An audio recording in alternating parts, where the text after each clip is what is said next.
BJP এবং বিরোধীদের সুবিধা করে দিতে ভয়ঙ্কর খেলা খেলছে জাতীয় নির্বাচন কমিশন।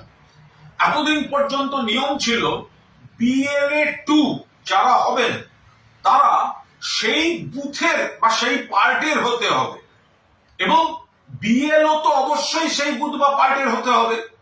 এবার দেখা যাচ্ছে তৃণমূল কংগ্রেস বিএলএ 2 অর্থাৎ যারা সেই বুথে বিএলও কে সহযোগিতা করবেন রাজনৈতিক দলের তরফ থেকে, সব জায়গায় তৃণমূল কংগ্রেসের বিএলএ 2 আছে, কিন্তু যেহেতু বিজেপির এবং অন্য বিরোধীদের বিজেপির লোক নেই, তাই নিয়ম সংশোধন করে পাল্টে এখন নির্বাচন কমিশন বলছে যে বিএলএ 2 যদি কোনো পার্টে না পাওয়া যায় অন্য জায়গা থেকে বিএলএ 2 আনা যাবে। এর মানে কি?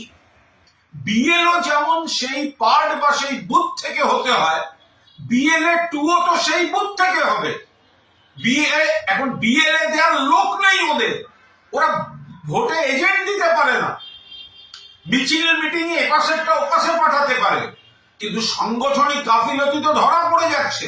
যেহেতু লোক পাচ্ছেন অর্ধেক বুথে, সেই জন্য নির্বাচন কমিশন বিজেপির কথায় বিজেপির স্বার্থে বলছে অন্য বুথের লোক, এখন যদি বিএলএ 2 না পাওয়া যায় তাহলে অন্য বাইরের লোককে এনে, অন্য বুথের লোককে এনে বিএলএ 2 করা যেতে পারে। তৃণমূল কংগ্রেসের তীব্র বিরোধিতা করছে।